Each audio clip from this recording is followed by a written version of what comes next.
Hello കൂട്ടുകാരെ, നമുക്ക് എല്ലാവർക്കും ഏറ്റവും ഇഷ്ടപ്പെട്ട പലഹാരങ്ങളിലൊന്നാണ് കിണ്ണത്തപ്പം അല്ലേ? എന്നാൽ സാധാരണ അരി കുതിർത്തിട്ടാണ് നമ്മൾ കിണ്ണത്തപ്പം ഉണ്ടാക്കാറുള്ളത്. എന്നാൽ ഇന്ന് നമുക്ക് അരിപ്പൊടി കൊണ്ട് എങ്ങനെയാണ് കിണ്ണത്തപ്പം തയ്യാറാക്കുന്നത് നോക്കിയാലോ? അപ്പോൾ നമുക്ക് നേരെ വീഡിയോയിലേക്ക് പോകാം.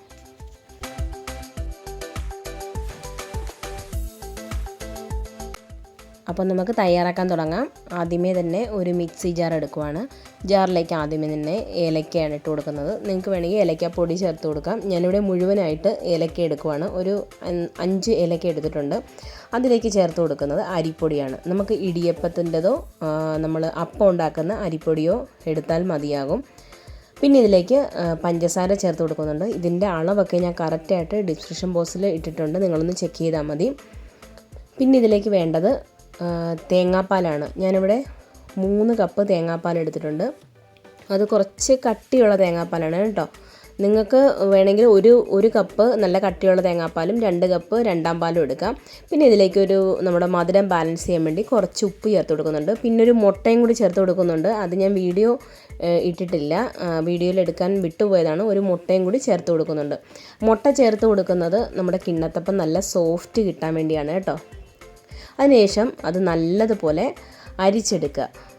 അരിച്ചെടുക്കുന്നതെന്ന് പറഞ്ഞാൽ അതിനകത്തുള്ള നമ്മുടെ ഏലക്കയുടെയൊക്കെ ആ തരിതരിപ്പ് മാറാൻ വേണ്ടിയാണ്. ഈ മിക്സിയിലിട്ട് അടിച്ചെടുക്കുമ്പോൾ പഞ്ചസാര നല്ലതുപോലെ അലിയുന്നിടം വരെ നല്ലതുപോലെ മിക്സിയിലിട്ട് കറക്കിയെടുക്കണം. ഇപ്പോൾ ഇതുപോലെ അരിച്ചെടുക്കുമ്പോൾ അതിൻ്റെ ആ തരിതരിപ്പ് എന്തെങ്കിലും ഉണ്ടെങ്കിൽ അതൊക്കെ നമ്മുടെ അരിപ്പയിൽ പോകുന്നുള്ളൂ. അപ്പോൾ ഇനി നമുക്ക് അടുപ്പത്തൊരു സ്റ്റീമർ വെച്ചിട്ട് നമുക്കിത് കിണ്ണത്തപ്പം തയ്യാറാക്കിയെടുക്കാം. അപ്പോൾ ആദ്യമേ തന്നെ ഞാനിവിടെ സ്റ്റീൽ പാത്രമാണ് എടുത്തിരിക്കുന്നത്. നമ്മൾ എപ്പോഴും കിണ്ണത്തപ്പം ഉണ്ടാക്കുമ്പോൾ സ്റ്റീൽ പാത്രമാണ് എടുക്കുന്നത് സാധാരണ. സ്റ്റീൽ പാത്രത്തിൽ എന്തെങ്കിലും നെയ്യോ അല്ലെങ്കിൽ വെളിച്ചെണ്ണയോ എന്തെങ്കിലും കുറച്ച് ഓയിലോ എന്തെങ്കിലും തേച്ച് കൊടുക്കാം, ഒന്ന് ഒട്ടാതിരിക്കാൻ വേണ്ടിയാണ്. സാധാരണ ഒട്ടത്തില്ല, എന്നാലും നമുക്ക് സിമ്പിളായിട്ട് എടുക്കാൻ വേണ്ടിയാണ് ഞാൻ കുറച്ച് എണ്ണ ചേർത്ത് കൊടുക്കുന്നുണ്ട്. എണ്ണ നല്ലതുപോലെ ഒന്ന് പരത്തിയതിന് ശേഷം ഇതിനകത്തോട്ട് നമ്മുടെ ബാറ്റർ, നമ്മൾ ഉണ്ടാക്കി വെച്ച കിണ്ണത്തപ്പത്തിൻ്റെ ബാറ്റർ ഒഴിച്ചു കൊടുക്കാം. ഒഴിച്ചു കൊടുത്തതിന് ശേഷം നമ്മൾ വെള്ളം തിളപ്പിക്കാൻ വേണ്ടി വെച്ചിട്ടുണ്ട്. വെള്ളം തിളപ്പിക്കാൻ വെച്ച് തിളച്ച് വരുന്ന സമയത്ത് ഇതൊഴിച്ച് ആ ബാറ്റർ വെച്ച് കൊടുക്കാം.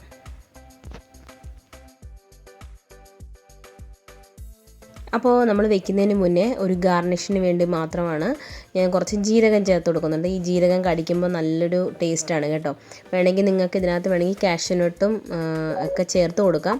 ഞാനതൊന്നും ചേർത്ത് കൊടുക്കുന്നില്ല, നമ്മുടെ ജീരകം മാത്രമേ ചേർത്ത് കൊടുക്കുന്നുള്ളൂ. അതിനുശേഷം നമ്മുടെ വെള്ളം ചൂടായിട്ടുണ്ട്. ചൂടാകുമ്പോൾ നമ്മൾ അതിലേക്ക് ഒരു സ്റ്റാൻഡ് വെച്ചിട്ട് അതിൻ്റെ പൊക്കത്തോട്ട് കറക്റ്റായിട്ട് വെച്ച് കൊടുക്കുവാണ് കേട്ടോ. ചരിഞ്ഞൊന്നും പോകരുത്, കറക്റ്റായിട്ട് വെച്ച് കൊടുക്കുക. അതിനുശേഷം മൂടി വെച്ച് അടച്ച് ഞാനിപ്പോൾ എനിക്ക് എടുത്തിരിക്കുന്നത് ഒരു 25 മിനിറ്റ് ഞാൻ എടുത്തിട്ടുണ്ട് കറക്റ്റായിട്ട് ഇത് വേവാൻ വേണ്ടി. ഓരോരുത്തരുടെ സ്റ്റീമറിൻ്റെ ഇതനുസരിച്ചിട്ടും അല്ലെങ്കിൽ പൊടി എടുക്കുന്ന അനുസരിച്ചിട്ടുമാണ് വേവിൻ്റെ കണക്ക് അറിയണമെങ്കിൽ ഇതിനകത്ത് ഇടയ്ക്ക് നമ്മളൊന്ന് കുത്തി നോക്കിയാൽ മതി. അപ്പോൾ ഒട്ടാതെ വരുമ്പോൾ കറക്റ്റ് ആ പരുവായിട്ടുണ്ട്. അതിനുശേഷം ഇത് മാറ്റി വെച്ചതിന് ശേഷം ഇത് കൂളായതിന് ശേഷം മാത്രം നമ്മൾ എടുക്കുക. മൊത്തം തണുക്കണമെന്നില്ല, എന്നാലും ഒന്ന് ചൂടാറിയതിന് ശേഷം ഇതുപോലെ കേക്ക് കട്ട് ചെയ്യുന്ന പോലെ തന്നെ കട്ട് ചെയ്തെടുക്കാം. വളരെ ടേസ്റ്റിയാണ്, വളരെ സിമ്പിളായിട്ട് നമുക്ക് തയ്യാറാക്കാവുന്നതല്ലേ ഉള്ളൂ അല്ലേ? അപ്പോൾ വളരെ ടേസ്റ്റി ആയിട്ടുള്ള കിണ്ണത്തപ്പം ഇവിടെ തയ്യാറായിട്ടുണ്ട്. എല്ലാവരും ഇങ്ങനെ ഒന്ന് തയ്യാറാക്കി നോക്കണം കേട്ടോ. വളരെ ടേസ്റ്റിയാണ്, ഒരു പലഹാരമാണിത്. ചൂട് ചായക്കൊപ്പം കഴിക്കാൻ പറ്റിയൊരിതാണ്. കുട്ടികൾക്കൊക്കെ ഒരുപാട് ഇഷ്ടപ്പെടും. കുട്ടികൾക്ക് വൈകുന്നേരം സ്കൂളിൽ നിന്ന് വരുമ്പോഴൊക്കെ തയ്യാറാക്കി സിമ്പിളായിട്ട്, നമുക്ക് എളുപ്പമല്ലേ തയ്യാറാക്കാൻ, വീട്ടിലുള്ള സാധനങ്ങൾ മാത്രം മതി. അപ്പോൾ എല്ലാവർക്കും വീഡിയോ ഇഷ്ടമായെന്ന് വിചാരിക്കുന്നു. Thanks for watching. Thank you. By.